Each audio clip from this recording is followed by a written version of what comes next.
오늘 위로라는 제목의 말씀을 함께 나누겠습니다.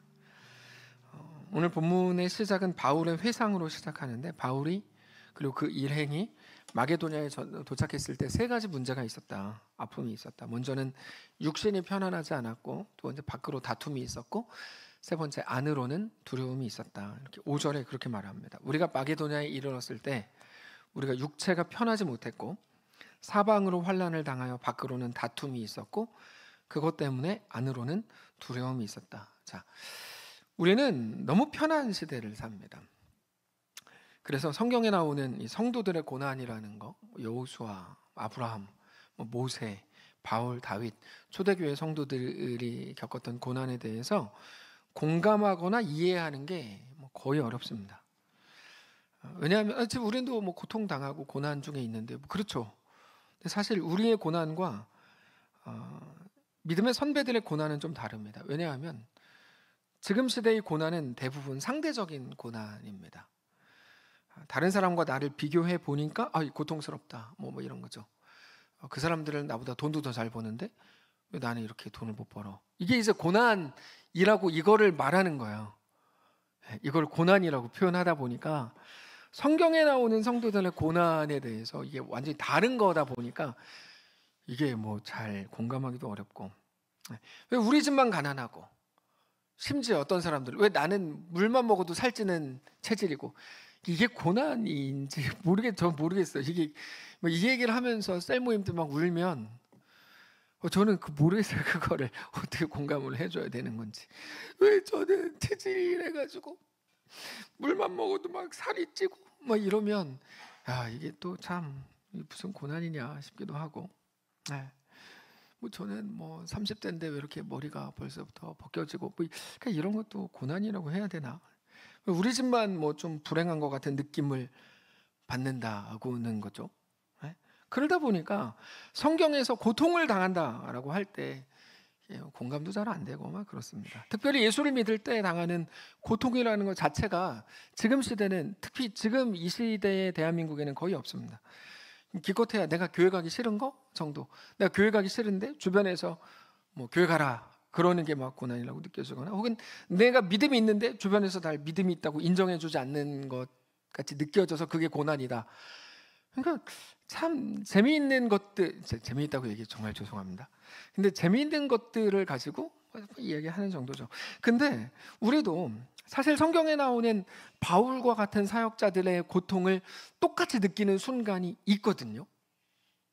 그런 순간이 없는 게 아니에요. 그런 순간이 있어요. 언제 그러냐? 바로 하나님의 마음을 품을 때입니다. 우리가 하나님의 마음을 똑같이 품을 때 성경에 나오는 인물들과 똑같은 고난을 느끼는데, 그렇지 않으면 죄다 이상한 거를 가지고 와서 고난이라고 하는 거죠.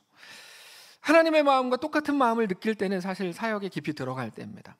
근데 사역이라고 하는 건 종교적인 무언가를 말하는 건 아닙니다. 하나님의 마음을 가지고 내가 내 삶에 있는 모든 정황 속에 들어가는 것, 그것을 말하는 건데, 하나님 나라를 보고 그 속에 들어갈 때 우리가 있는 처한 모든 상황들, 가정일 수도 있고 직장일 수도 있겠죠, 학교일 수도 있고, 하나님의 마음을 가지고 하나님 나라를 보고 아는 자로 우리의 현장으로 들어갈 때 모든 사람들은 다 오절 같은 고통을 느낍니다. 육체는 피곤하고 밖으로는 다툼이 있고 내부에는 그것으로 인한 두려움과 내 속에 있는 갈등들이 있는 거죠. 우리가 내 이익을 위해서, 내 감정을 공감받고 내가 더 좋은 대우를 받고 내가 더 인정받으려고 할 때는 전혀 아닙니다. 전혀 아닙니다. 그러나 하나님의 마음을 가지고 우리의 정황, 상황 속으로 들어가서 현실을 대할 때, 하나님의 마음을 가지고 똑같은 사람들을 볼 때, 직장 동료나 가족들이나 학교의 친구들이나 모든 현실을 대할 때, 그렇게 믿음으로 하여튼 대하려고 할 때, 그때는 바울과 같은 마음들을 갖게 되죠. 육체는 피곤하고 밖으로는 다툼이 있고 안으로는 여러 가지 두려움이 있죠. 실제로 웃구막 교사들이 썼던 선교 일기 중에 이런 내용이 있었어요. 지금은 웃구막 교사들의 심한 반발로 잠깐 멈추어 있지만 다시 할 겁니다. 선교 일기. 근데 선교 일기 중에 이런 내용이 있었어요. 그분이 한국에 있을 때 개인적인 문제들이 많았고 한국에 있을 때도 너무 힘들다고 했었대요. 이것 때문에 내가 진짜 못 살겠다라고 느꼈대요. 근데 태국에 가서 보니까 한국에서 문제라고 생각했던 것들은 문제가 아니었다. 단지 그 문제가 사라지기를 원했지만 힘들었지만 그것 때문에. 그러나 그게 내 영혼을 결정하는 건 아니었다는 것을 이제 알게 됐다. 그러고 보면 한국에서는 그냥 하나님 없이 살았던 거구나라는 생각이 들었답니다. 근데 태국에 가서 교사로 사역을 해보니까 다르더래요. 모르는 땅에 혼자 뚝 떨어뜨려 놓아졌다고 생각하니까 언어가 통하지 않고 문화가 다르고 날씨가 다르고 생각이 다르고 거기에서 그 아이들에게 말씀을 가르치고 신자로 살아야 되다 보니까 사실 한국에서는 신자로 살 필요가 없잖아요. 지난 일주일간 신자로 굳이 살지 않아도 우리는 살 수 있잖아요.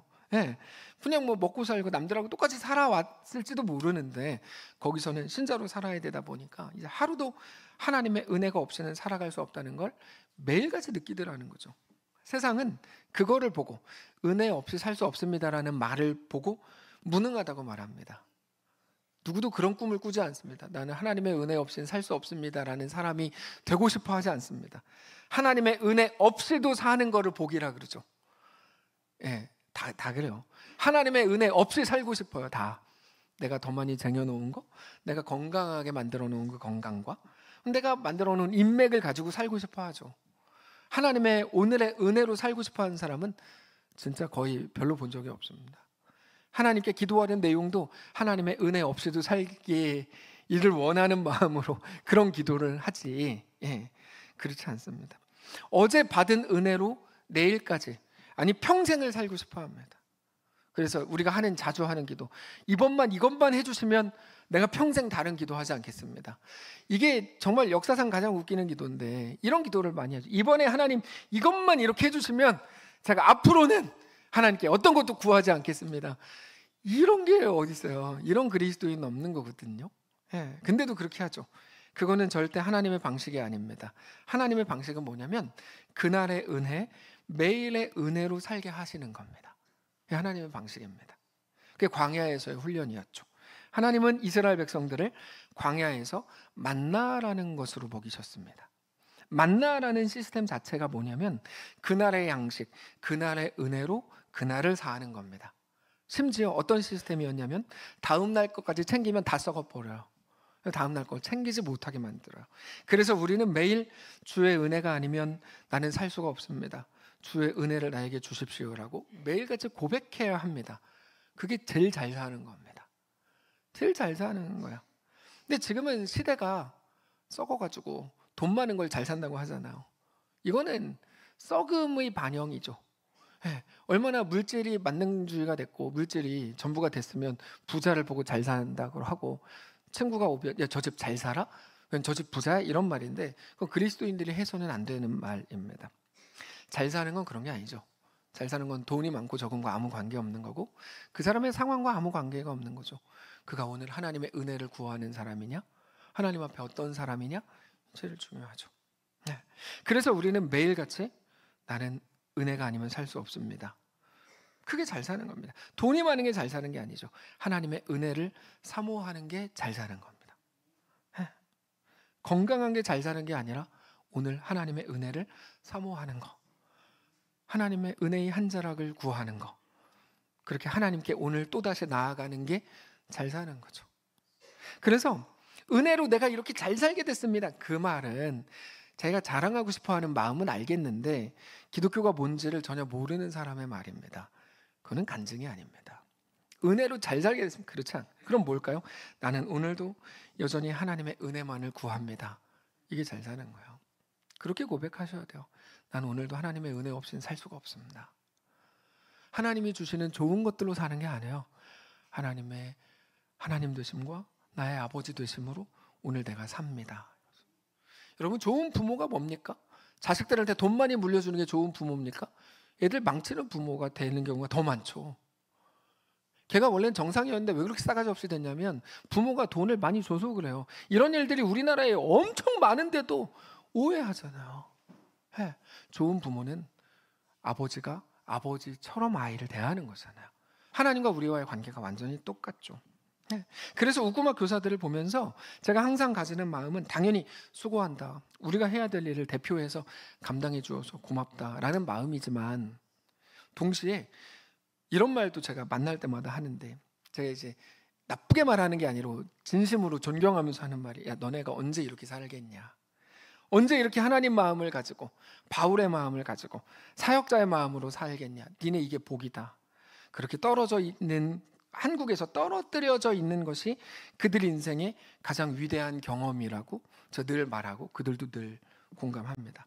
그런데도, 그러면서도 그들, 오늘 본문에 나오는 바울이 힘든 상황이 되었던 이유는 뭐냐면 바울과 바울의 전도팀과 그들이 들어갔던 현실의 소속이 다르기 때문이었습니다. 바울과 그의 전도팀은 하나님 나라 소속으로 갔는데 그들이 가게에서 만나게 된 그곳은 세상 소속이었기 때문입니다. 이거는 언제나 우리에게 고통이 됩니다. 그리스도인이 세상을 살아갈 때 언제나 이런 힘겨움이 있습니다. 그래서 바울은 디모데후서 3장 12절에서 사랑하는 영적인 아들 디모데에게 무릇 그리스도 안에서 경건하게 살고자 하는 자는 반드시 박해를 받는다, 이렇게 말합니다. 이렇게 말해요. 무릇 그리스도 안에서 경건하게 살고자 하는 자는 반드시 세상에서 박해를 받는다. 지난주에 우리 예쁜 유리는 남자아이입니다. 예쁜 유리와 벤 선생님이 입교를 하고 세례를 받았습니다. 남은 평생을 이제 예수를 믿고 하나님을 섬기는 사람으로 살기로 했는데 그들에게 입교하고 세례를 베풀고 그 이후의 시간을 가지면서 저 안에 들었던 마음은 안쓰러움이었어요. 저는 모든 세례받는 분들에 대해서 항상 안쓰러움이 있어요. 진심으로. 당연히 축하하죠. 근데 왜 안쓰럽냐면 지금부터 그리스도인으로 이 땅을 살아야 되는 게 만만치 않기 때문입니다. 물론 타협하고 적당히 살면 뭐 기분 좋게 살겠죠. 근데 그리스도인으로 살려고 하면 우리가 늘 겪는 것처럼 손해봐야 되기도 하고 억울하기도 하고 하고 싶은 말 못하게 되기도 하고 그렇게 되잖아요. 그래서 안쓰러웠어요.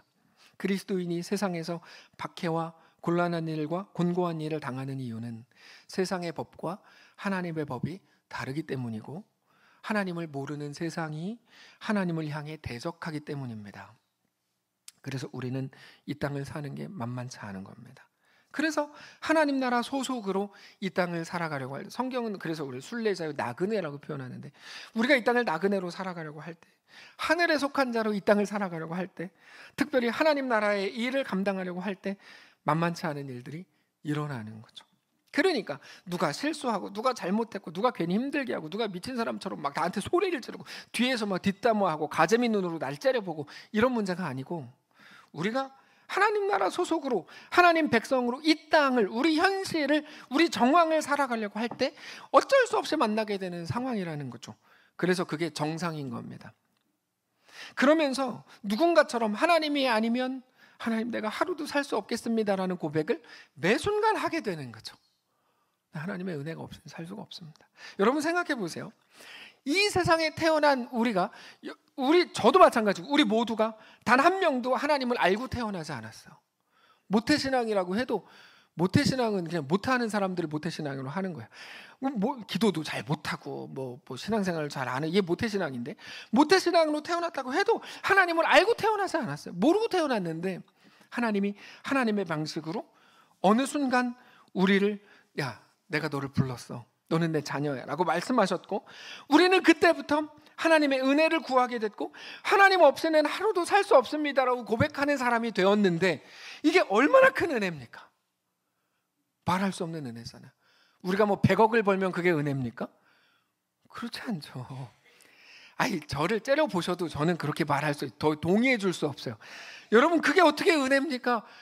한 자연인으로 태어나서 영원한 죽음으로 갈 수밖에 없었던 내가 세상 어디서도 인정받지 못하고 존중받지 못하는 여러분들 말고 내가 하나님을 알게 되고 하나님의 자녀가 되고 하나님의 은혜를 구하는 자가 된 것이 말할 수 없는 가장 큰, 아니 유일한 은혜죠. 그래서 우리는 우쿠마 교사들을 보면서 그들을 위로하고 싶고 힘을 주고 싶어요. 그래야죠. 당연히 그분들이 한국에 나오기만 하면 자꾸 힘을 받아요. 좋은 일이에요. 근데 우리가 모르는 게 하나 있어요. 여러분 양심적으로 말하면 거기 있는 그분들이 제일 놀라운 은혜 중에 살고 있어요. 우리보다 더 놀라운 은혜 중에 살고 있어요. 그분들이 신앙적으로 제일 잘 살고 있어요. 돈만 없는 것뿐이에요. 그분들이 돈만 없는 것뿐이고 제일 잘 살아요. 우리의 모든 정황과 현실 속에서 신자들은 그러므로 거기서 어떻게 하면 하루빨리 도망쳐 나올 수 있을까가 아니라 그곳에서 더욱더 은혜를 구하고 은혜가 아니면 살 수 없다고 고백해야 합니다. 네. 그때의 은혜라는 건 상황이 변화되는 것을 말하는 게 아니라 하나님이 주시는 위로입니다. 어떤 방식을 통해서라도 주시는 하나님의 위로가 하나님이 주시는 위로, 은혜인데, 그 위로가 오늘 본문에 이렇게 나옵니다. 6절이 오늘 본문의 핵심입니다. 6절. 그러나 낙심한 자들을 위로하시는 하나님이 디도가 옴으로 우리를 위로하셨으니, 7절. 그가 온 것뿐 아니요 오직 그가 너희에게서 받은 그 위로로 위로하고 너희의 사모함과 애통함과 나를 위하여 열심히 있는 것을 우리에게 보고함으로 나를 더욱더 기쁘게 했다. 여기까지 중간 정리를 하면, 우리는 하나님의 은혜가 우리 가운데 가득 임하기를 원하고 늘 그렇게 되기를 원합니다. 하나님의 은혜라는 건 한 가지 법칙이 있어요. 하나님의 은혜는 우리가 하나님 나라에 깊이 관심을 가질 때, 더 정확히 말하면 하나님의 마음을 품을 때, 우리가 하나님 나라 그 속에 거하기로 할 때, 거기서 눈물을 흘리고 가슴 아파하고 함께 울고 함께 웃으려고 할 때, 그때 임하는 게 하나님의 위로입니다. 하나님의 위로. 하나님 나라에 우리가 뛰어들고 그 속에 거하려고 할 때 하늘에서 임합니다.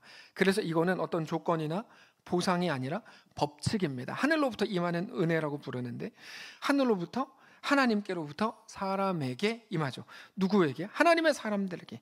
디도가 올 줄 몰랐습니다. 근데 하나님이 보내지니까 위로가 되는 거예요. 이거는 디도가 한 것도 아니에요. 디도가 가려고 왔겠죠. 근데 그것마저도 디도 실력으로 한 게 아니고 하나님이 가게 하셨고, 하나님이 가게 하신 그 부르심에 디도는 순종을 한 거고, 그것으로 인해 가장 아름다운 역사가 쓰여진 거예요. 그래서 기독교 신앙은 사실 인본주의는 끼어들 틈이 없어요. 이 내가 했어라고 말할 수 없어요. 하나님이 하셨고 하나님이 주신 거야. 얼마 전에도 민디도, 박디도가 다녀왔어요. 지금은 박신희 집사님 가정과 김태윤 집사님 가정이 이제 태국에 들어가 있어요. 하나님이 막 보내세요. 누구한테 보내냐면, 이 땅에서 하나님 나라 소속으로 살아가려는 사람들에게 그게 하나님의 위로죠. 그들은 하나님이 보내시는 겁니다. 그들의 실력과 그들의 어떠함이 아니라 하나님이 강권하시는 거죠. 그러면 그때 계산이 아니라 생각이 아니라 순종을 해야 되는 거야. 내가 할 수 있을 때 그때 도울게요. 이거 말이 안 되는 소리입니다. 하나님은 도와달라고 하시지 않고 순종하라고 하십니다. 우리는 자주 순종하면 내가 죽을 것 같다고 생각합니다. 손해본다고 생각하죠. 그러나 우리가 하나님 나라와 호흡을 같이 하면 그때 한 가지 알게 됩니다. 하나님 나라를 바라보는 게 나를 죽이고 망하게 하고 손해보게 하는 건 줄 알았는데 결국 그게 나를 살리는 거였구나, 그걸 알게 되죠. 그래서 하나님의 명령은 다만 불편하고 손해를 감수해야 되는 게 아닙니다. 그런 알량한 계산과는 비교할 수 없는 하나님의 역사가 있는 겁니다. 예전에 이런 글을 봤습니다. 별거 아닌 글인데, 아프리카에서 있었던 일인데 한 아이가 밖에서 놀고 있었대요. 근데 그 아이의 아버지가 멀리에서 그 아이를 보자마자 엎드려 그랬대요. 그랬더니 얘가 이제 바로 엎드렸어요. 그래서 아버지가 지금 일어나서 바로 아빠한테 와 그랬더니 얘가 일어나가지고 아빠한테 막 달려가서 안겼어요. 아빠가 왜 그랬냐면, 아버지가 보니까 애 뒤에 치명적인 독사가 머리를 디밀고 있었다는 거죠.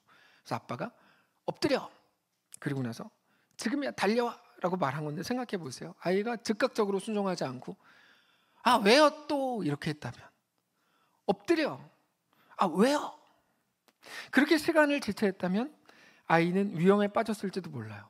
이 글을 읽으면서 제가 저희 집 아이들을 생각해 봤어요. 저희 집에 3명 있는데 엎드려, 저희 아이는 셋 다 죽었을 거예요.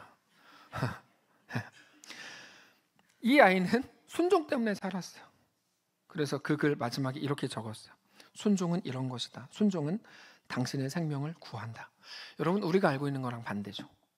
우리는 순종은 우리를 망친다고 알고 있잖아요. 솔직히 그러지 않으세요? 그래서 뭐 얘기하면 지금은 아닌 것 같아요. 순종은 우리를 망친다고 알고 있어요. 많은 성도 재밌지 않아요? 많은 성도들이 그렇게 알고 있다니까요. 순종은 나를 망친다고 알고 있어요. 아니에요. 성경은 그렇게 말하지 않아요. 순종은 당신의 생명을 구한다, 이렇게 말해요. 우리는 순종이 싫죠. 고통을 주는 하나님 나라라면 그 결론을 알고 있어도 일단은 그게 싫어요.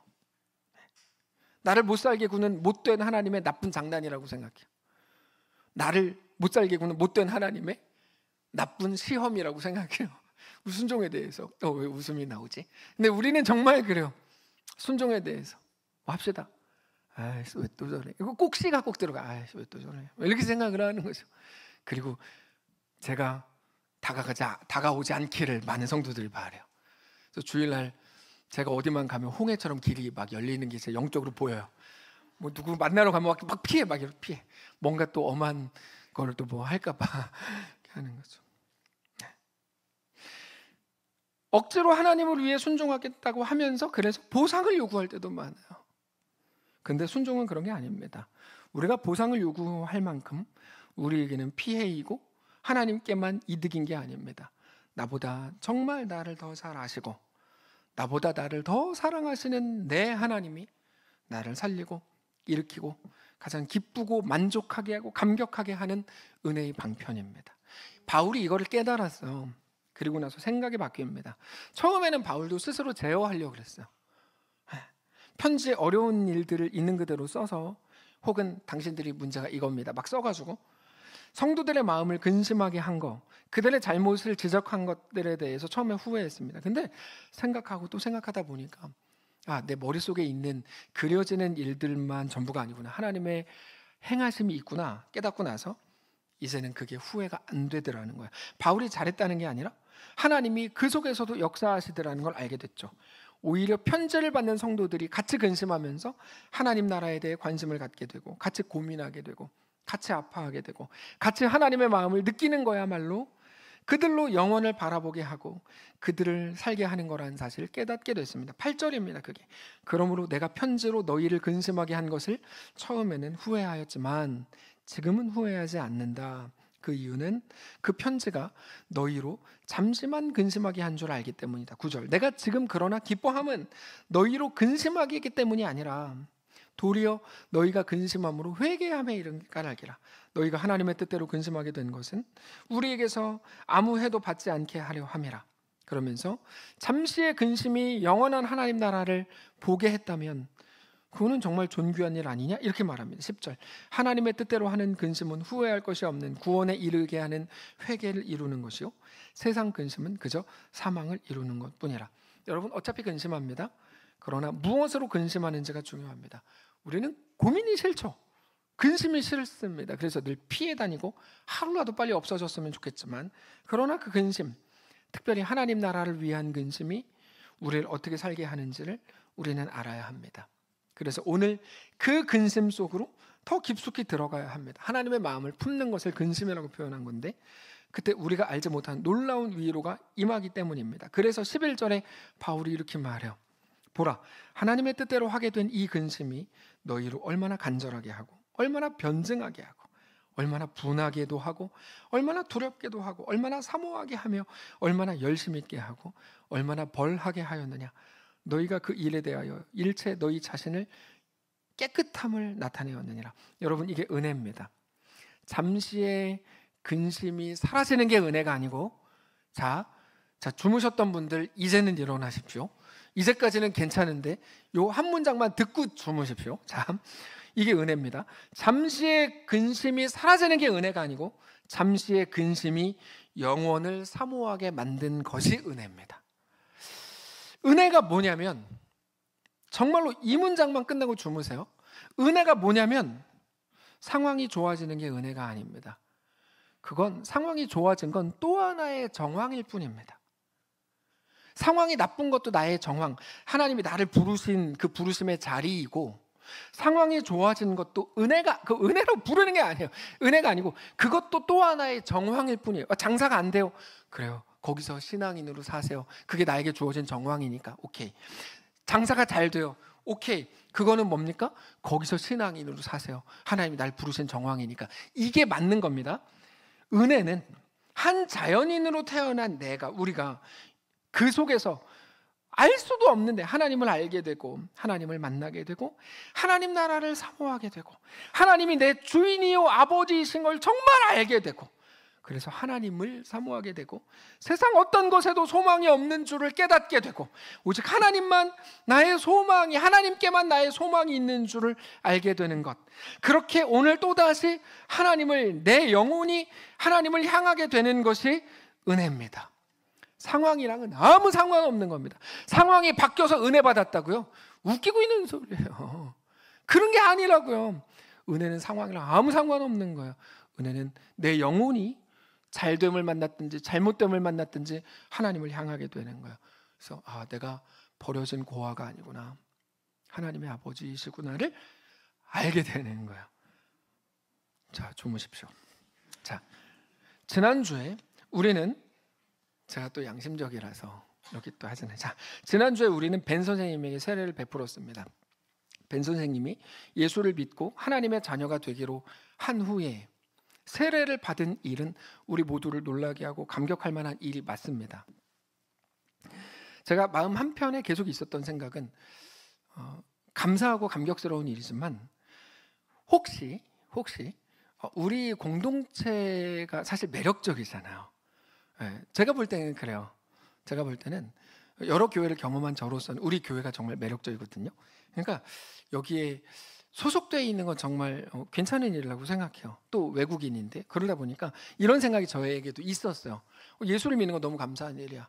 근데 공동체에 소속되고 싶은 마음이 있었을지도 몰라. 이게 제 생각이었어요. 그리고 나서 우리는 지난 월요일에 같이 시간을 보냈어요. 같이 식사를 하는데 벤 선생님이 저한테 이렇게 말했어요. 목사님, 저도 기도를 하고 싶은데 기도는 어떻게 하는 거예요? 이렇게 물어봤어요. 우리의 대화는 영어로 합니다. 네, 태국어로 하지 않습니다. 그래서 제가 그때 생각한 건 이분이 생각 없이 세례를 받은 게 아니고 엄청나게 진지하게 생각한 후에 결정한 일이라서 진짜 성도가 되고 싶은 거였어요. 네. 그래서 단지 세례를 받은 걸로 끝나지 않고 이제 기독교인이 되면 당신들이 하는 거 그거 내가 어떻게 하는 건지 가르쳐 달라, 이런 질문이었어요. 성경을 읽는 거, 기도하는 거, 또 뭐 실제적인 신앙생활에 대해서 어떻게 하는 건지 물어보더라고요. 사실 그러려고 만난 거긴 합니다. 대답해 줬어요. 처음에는 저도 이거 어떻게 소개를 해야 될까 하다가 기독교 신앙을 잘 소개해 주기 위한 좋은 신앙 서적들을 소개해 주자 그래가지고 좋은 책들 중에 우리 북쉐어링 팀에서 했던 좋은 책들이 많거든요. 거기에서 태국어로 번역된 거를 찾아가지고 소개를 해주자. 근데 그게 없는 거예요. 영어, 한국어는 있는데 태국어로 번역된 게 없어요. 근데 이 태국어로 번역된 게 없네, 뭐 이렇게 하다가 같이 대화를 쭉 하는데 생각보다 이분이 기독교 신앙과 하나님에 대해서 너무 건강하게 많이 알고 있는 거예요. 너무 많이 알고 있어요. 그래서 이미 좋은 신학 서적을 읽은 것처럼 잘 알고 있어요. 그래서 어떻게 된 거냐고 물어보니까 이분이 뭐라고 대답하냐면, 자, 놀라십시오. 보통은 놀라지 마세요 그러는데 우리는 너무 순종적이어서 놀라지 않을까 봐, 자, 놀라십시오. 뭐냐면 이분이 우리 교회 유튜브 예배를 매주 드리는데 사실 우리는 한국어로 예배를 드리니까 알아들을 수가 있잖아요. 우리가 다른 언어는 못해도 하나님 은혜 주셔가지고 한국어는 그래도 꽤 하잖아요. 알아들을 수는 있어요. 근데 이분은 알아들을 수가 없어요. 근데 저에게 한번 물어보더라고요. 몇 년 전에. 왜 입장제일교회는 유튜브 찾고 싶은데 한글로만 적어서 못 찾게 합니까? 영어로도 써주세요. 그래서 우리가 그때부터 입장제일교회 하고 영어로도 그때부터 써놨어요. 이분 때문에. 근데 저는 이분이 우리 조회수 늘려주는 건 줄 알았어요. 진심으로. 조회수가 그렇게 중요한가? 이걸 왜 늘려주려고 그러지? 얼마 나오지도 않은 조회수인데? 이렇게 전 생각을 했는데 이번에 알게 된 거예요. 유튜브가 하루 지나면, 지금은 실시간으로 돼가지고 자막이 안 나오는데 하루 지나면 녹화 방송으로 돼서 자막이 나온대요. 한국어로 자막이 나온다는 거예요. 자기는 계속 강조한 게 저는 유튜브 프리미엄 회원입니다. 얘기를 계속 하더라고요. 그러니까 자막이 나온대요. 근데 그거를 뭐 버튼 하나를 누르면 영어 자막으로 나온다는 거예요. 내일부터는요. 우리는 뭐 관심이 없으니까 하지 않지만 저는 그래서 저도 영어 유튜브는 다 한국어 자막으로 바꿔서 봅니다. 근데 이제 그 자막이 뭐 교체가 되더라고요. 저도 해보니까. 그분이 한 번도 빠지지 않고 우리 교회 예배를 계속 다 드린 거예요. 영어 자막으로. 우리는 한국어로 하고 여기 앉아 있으셔서 제가 볼 때 한 40%는 딴 생각해서 놓치거든요. 죄송합니다. 진실을 말해서. 근데 이제 그분은 못 알아들으니까 영어 자막을 보니까 모르는 건 사전 찾아서 보고 이렇게 해서 예배를 계속 다 드린다는 거예요. 제가 깜짝 놀랐어요. 정말 깜짝 놀랐어요. 그래서 우리가 대화하는, 우리와 같은 신앙을 갖게 됐어요. 여러분, 사실은 우리 교회 설교만 잘 들으시면 하나님에 대해, 성경에 대해, 좋은 신앙에 대해 알 수 있습니다. 관하고 뭐 쓸데없는 걸 돌아다닐 필요가 없습니다. 그러던 중에 한 이야기를 들었는데 이게 너무 놀랍고 정말 감격스러웠어요. 뭐냐면 이거요. 저도 처음 들었고 거기 있는 모두가 다 처음 들었어요. 벤 선생님이 우리를 만나기 6년 됐거든요. 2019년에 만났으니까. 우리를 만나기 한참 전에 우연히 하나님에 대해서 들었었대요. 누군가에게. 근데 그거를 물어볼 사람이 없어서 인터넷에 찾아보고 검색을 해서 궁금한 거는 알게 됐대요. 하나님이 누구신가 뭐 이런 거. 근데 생각해 보세요. 하나님이 누구신가 인터넷에 쓰면 정상적인 답 나옵니까? 뭐 이단들이 막 헛소리하고 막 이러잖아요. 네. 근데 그분이 할 수 있는 방법은 그거밖에 없었어요. 그러면서 자기 표현으로는 하나님께 계속 부탁했대요. 하나님, 인터넷 검색하는 게 전부인데 하나님에 대해서 알고 싶어요. 그러던 중에 6년 전에 우리를 만났어요. 그래서 거기 있었던 우리 모두가 한 가지 놀랍게 확인했는데, 우리가 사역을 하고 전도를 하고 뭐 웃구멍을 하고 우리 의도를 가지고 한 일에 대한 열매를 맺은 게 아니라 하나님이 우리보다 앞서서 벤 선생님을 먼저 찾아가셔서 자녀 삼으려고 한 그 일에 우리가 쓰임받은 것뿐이라는 걸 그때 알게 됐어요. 제가 진짜 깜짝 놀랐습니다, 여러분. 거기 임혜진, 김현우 같이 있었거든요. 진짜 깜짝 놀랐어요. 그때까지만, 지난주 세례 막 할 때까지만 해도 그래도 우리 괜찮은 일 했다 뭐 이렇게 생각했을 거예요. 그게 아니었어요. 우리가 잘한 일 때문에 좋은 결과를 만든 거라면 그렇게 놀라운 일은 아닙니다. 세상은 다 그렇게 움직이니까. 그러나 우리가 하나님이 계획하시고 하나님이 이루어 가시는 일에 우리의 실력이나 우리 어떠함이 아니라 그저 하나님께 쓰임 받는 자로 있었다는 사실, 그렇게 하나님의 역사에 우리 의도와 관계없이 참여했다는 사실 때문에, 왜냐하면 우리는 죄의 삭은 사망이라서 우리 죄로 인해 죽을 수밖에 없고, 아니 죽었던 우리잖아요. 근데 우리가 하나님의 거대한 역사에 조금이라도 동참했다는 게 너무 놀랍지 않아요? 예수님께서 예루살렘 성에 들어가셨을 때, 야 어디 가면 새끼 나귀가 있을 거야, 나귀 새끼가 있을 거야. 그거 끌고 와. 그 주인이 뭐라 그러면 어떻게 해요? 주가 쓰시겠다고 해. 그래서 제자들이 2명 갑니다. 그리고 똑같이 물어봐가지고 주가 쓰시겠다고 데리고 옵니다. 그 사람은 아무것도 몰랐을 거야. 자기가 뭐 거대한 예수 그리스도 구속 사역 아무것도 몰랐겠지만 자기도 모르는 사이에 하나님의 역사에 동참했다는 게 감격스럽다고 예전에 말씀드렸거든요. 바로 그거였죠. 하나님은 그분을, 한 사람을, 여러분 한 사람이 변화되어 주께로 돌아오는 건 정말 엄청나게 많은 사람들이 뭐 이렇게 하는 것보다 훨씬 더 소중하고 귀한 일인데, 한 사람을 자녀 삼으려고 계획하셨고 이루어 가고 계시던 때에 중요한 표현이 여기 나와요. 우리의 성향과 우리 계획과 우리 걸음과 결정과 사역을 통해서 그 한 사람을 하나님의 자녀로 세우시고 세례를 베풀게 하시고 그렇게 우리를 사용하신 겁니다. 우리 모두를. 그러면서 벤 선생님이 이렇게 말했어요. 제가 한 말처럼 들리시겠지만 제가 한 말이 아니고 벤 선생님이 이렇게 말했어요. 하나님은, 목사님 같이 대화를 해보니 하나님은 저의 길을 계획하셨고, 그러니까 안 믿기죠 이게. 그분이 했다 그러니까 저도 지금 제가 거짓말 하나 싶어요. 근데 그렇지 않아요. 왜냐하면 증인이 있어요. 하나님은 저의 길을 계획하셨고 만드셨고 이끄셨습니다. 그리고 입장교회 팀의 길을 만드시고 이끄셨습니다. 하나님의 계획과 이끄심 안에서 우리는 연결됐습니다. 이렇게 정리를 했는데 거기 있었던 저랑 혜진과 현우 집사님이 깜짝 놀랐어요. 그렇지, 이게 우리가 알고 있는 성경의 스토리거든요. 그러면 우리는 어떤 것도 내세울 게 없는 거야. 하나님이 전도라는 하나님의 방식으로, 전도는 우리의 그 상금이 되지 않습니다. 하나님의 구원하시는 방식일 뿐이거든요. 전도를 통해, 아니면 전해지는 걸 통해 하나님께서 행하시는 거죠. 이 전해짐. 그래서 우리는 일부러 이름으로 선별해가지고 임혜진을 보냈잖아요. 저는 아닙니다. 자, 하나님께서 어떻게 행하시는지를 우리는 알아야 돼요. 우리의 결과물이 아니었고 하나님의 일하심이었습니다. 우리 결과물인 줄 알았어요. 완벽하고 정교하게 이끄시는 하나님의 일하심에 우리가 깜짝 놀랐습니다. 여러분, 그래서 그리스도인이라는 건 우리 삶을 하나님께 드리고 바치는 거다. 구체적으로는 헌금은 어떻게 하는 거고, 헌신은 어떻게 하는 거고, 충성은 어떻게 하는 거다에 대해서 수요일 저녁에 제가 잠시 만나서 얘기했고, 이제는 거기 있는 임혜진 김현우 집사님이 옆에서 잘 소개하고 도와줄 겁니다. 자, 우리는 하나님의 일에 동참하고 싶다고 말합니다.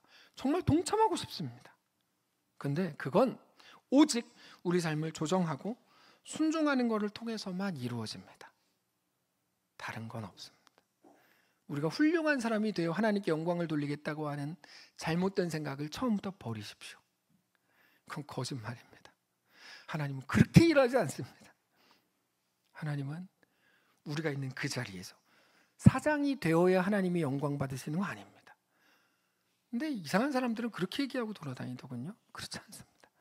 우리가 아무도 알지 못하는 알바여도 우리를 부르신 하나님을 통해 우리는 얼마든지 그리스도인으로 거기 살 수 있습니다. 아니, 회사에서 한 명만 사장님인데 그럼 나머지 99%는 하나님께 영광이 안 되고 한 명만 영광이 되다는 말도 안 되는 소리잖아요. 상식적으로 생각해도. 예. 우리 삶을 그 자리에서 조정하고 순종하는 것을 통해서만 이루어집니다. 중요한 건 우리의 실력과 오늘 디도가 바울에게 간 것처럼 우리 실력과 의도와 우리 어떠함을 넘어서서 하나님이 친히 하나님 나라를 이루어가고 계신다는 사실입니다. 그래서 우리의 인생, 내가 생각할 때 해석이 안 되고 내가 생각할 때 도무지 납득이 안 되는 우리의 인생이고 정황이라고 하더라도 여러분, 하나님을 믿으십시오. 그 사람이 이해가 안 되게 왜 직장에서 그 사람이 나한테 소리를 그렇게 지르고, 제가 지금 지르는 거 말고 그 사람이 왜 나한테 소리를 지르고 나한테 왜 못된 짓을 자꾸 하지? 라고 생각이 되는 그 순간에도 우리의 겉사람은 낡아지나 우리 속사람은 성령의 은혜로 날로 새로워지고 있음을 여러분 기억하실 수 있기를 바랍니다. 그게 오늘의 말씀이에요. 그래서 지금 거기 들어가 있거든요. 박신희 지사님 가정과 김태윤 지사님 가정 들어가 있는데 어른들은 자기들이 결정한 거죠. 박신희, 그다음 김도희, 그다음에 뭐 백지연, 김태윤, 자기들이 가고 싶어서 간 거예요. 근데 그들도 위로가 되겠죠. 근데 그들보다 어쩌면 박하희, 박하온, 김주아, 얘네는 더 오늘 본문에 어울리는 거예요. 얘네는 얘네 실력으로 간 것도 아니고 얘네 의지로 간 것도 아니고 얘네가 헌신을 작정하고 간 것도 아니에요. 지난주에 얘네 셋이 기어가지고 와서 저한테 목사님 제가 다음 주에 태국에 가가지고 그들을 위로하겠어요. 이렇게 얘기한 사람이 없어요. 그나마 셋 중에 말할 수 있는 애는 박하희 한 명인데 걔는 그런 말 하지 않았어요. 저한테. 그냥 부모가 가니까 끌려간 거예요. 그것도 아마 한국에서 봐줄 수 있는 사람이 있나 찾아보다가 없어서 끌려갔을 거예요. 근데 그거는 우리 생각이에요. 온 세상이 어떻게 움직이고 있는지 모르는 우리의 생각일 뿐이에요. 분명 그 아이들이 가장 큰 위로를 주고 있을 겁니다. 큰 어려움도 주고 있겠죠. 그러나 이제 큰 위로를 주고 있을 겁니다. 내일 아침 경건의 내용이 그건데 예수님의 고난과 죽으심과 부활은 하나의 사건이 아니다. 하나하나의 사건이 아니다. 수천 년 동안 하나님이 하나님의 사람들을 미리 보내서 말씀하셨고 예수님이 하나하나 다 성취해가면서 완성하신 일이다. 모든 것들이 각각의 사건이 아니라 거대한 하나님의 이끄심과 계획 속에 있는 하나의 세트다. 완벽히 맞아떨어지는 하나의 세트다. 그래서 부활은 좋고 영광은 좋은데 십자가 없애주고 고난 없애달라는 거 말도 안 되는 소리다. 고난이나 영광이 아니라 우리는 우리에게 대한 가장 완전한 하나님을 바라보아야 한다. 그게 내일 말씀이거든요. 오늘 우리의 삶이 그렇습니다. 다 잘 되고 싶고 막 다 평안하고 싶고 다 뭐 복된 사람처럼 살고 싶고 근데 여러분 하나님의 가장 정교한 이끄심 속에 오늘 내가 있다는 사실을 기억하십시오. 우리의 오늘의 결정이 나중에 후회될 수도 있어요. 우리의 후회는 큰 능력이 있는 건 아니에요. 하나님의 완전하심이 이 순간에도 그때에도 우리를 향해 있을 겁니다. 말씀을 정리하겠습니다. 그래서 사랑하는 성도 여러분, 오늘 우리가 더 많이 하나님을 향해야 됩니다. 하나님 나라에 더 깊이 마음을 쏟아야 됩니다. 우리 상황이 좋아지고 내 감정이 존중받고 내가 인정받고 칭찬받고 이런 거 아무 관계가 없는 겁니다. 이거는 아예 뭐 상관이 없는 겁니다. 그리스도인으로 사는 것과 이런 건 상관이 없는 거 아예 관계가 없습니다. 우리 삶을 하나님 나라로 꽉 채우십시오. 그렇게 하나님이 나를 마음껏 다스리시도록 나를 내어드려야 합니다. 제가 기분 나쁘신 말씀, 기분 나쁜 얘기를 뭘 합니까? 하지 않겠습니다. 그래도 생각이 났으니 한다면, 하나님이 복 주셔서 우리나라가 이렇게 됐죠? 우리가 신앙이 엉망이어서 우리나라가 망해가죠? 틀린 말입니다. 하나님이 우리를 부흥을 경험하게 하셨으면 그곳에서 신자로 살면 되는 거였고, 우리에게 환난이 닥쳤으면 그 속에서 신자로 사시면 되는 겁니다. 한국에서 편하게 사는 우리와 불교인들로 꽉 차서 불편하게 사는 태국인들의 신앙이 다를 건 하나도 없습니다. 부자인 그들이 복 받은 거 아니고 가난한 우리가 벌 받은 거 아닙니다. 오히려 우리에게 하나님은 더 큰 기대를 하고 계시는 겁니다. 신앙이 건강하지 못하면 교회는 망합니다. 망해야 됩니다. 하나님이 우리에게 무엇을 요구하시는지, 우리의 삶의 정황은 뭔지, 우리가 이 속에서 하나님이 어떻게 서기를 우리에게 요구하시는지를 깨닫고 그 진지함으로 우리 인생을 하나님 앞에 순전하고 거룩하게 진짜 신자로, 초대교회의 신자들의 마음을 가지고 살아가는, 그렇게 하나님의 위로가 우리 모든 정황 속에 가득 임하고 하나님 나라가 우리 속에 임하는, 낙심한 모든 자들이 하나님의 위로를 얻는 우리 모두가 되시기를 주님의 이름으로 축복합니다. 찬양합시다. 은혜 아니면 살아갈 수가 없네. 호흡마저도 다 주의 것이니. 은혜 아니면 살아갈 수가 없네. 호흡마저도 다 주의 것이니. 세상 평안과 위로 내게 없어도 예수. 진실되게 고백합시다. 오직 예수. 다시 한번 합시다. 은혜 아니면 살아갈 수가 없네. 은혜 아니면 살아갈 수가 없네. 호흡마저도 다 주의 것이니. 호흡마저도 다 주의 것이니. 세상 평안과 위로가 내게 아무것도 없어도, 초대교회 같아도 예수, 오직 예수뿐이네. 우리 현실 같아도 우리 믿음으로 선포합니다.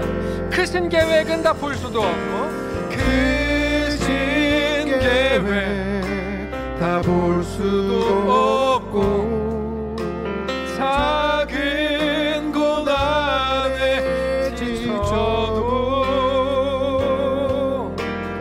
주께 묶인 나의 모든 삶 버티고 견디게 하시네. 크신 계획 다 볼 수도 없고, 크신 계획 우리는 보이지 않습니다. 그래서 몰라요. 작은 고난에 지칩니다. 작은 고난에 지쳐도 주께 묶여있는 나의 삶인 것을 믿습니다. 그래서 절망하지 않아요. 버티고 견디게 하시네. 다시 한번 고백합시다.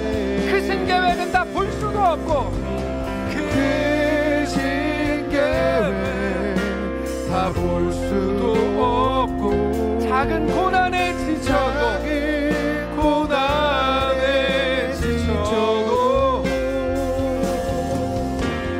주께 묶인 나의 모든 삶 버티고. 우리 눈 감고 다시 고백합니다. 크신 계획은 다 볼 수도 없고, 그 하나님에게 우리 아픔입니다. 다 볼 수도 없고, 작은 고난에 지칩니다. 고난에 지쳐도 주께 묶인 나의 모든 삶, 이게 낙심하지 않을 수 있는 증거입니다. 버티고 견디게 하시네.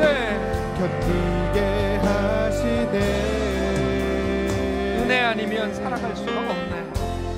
은혜 아니면 살아갈 수가 없네. 나의 모든 것 다 주께 맡기니, 나의 모든 것 다 주께 맡기니. 아멘. 참된 평안과 위로 참된 평안과 위로 내게 주신 주 예수, 오직 예수뿐이네. 오직 예수. 다시 한번 고백합니다.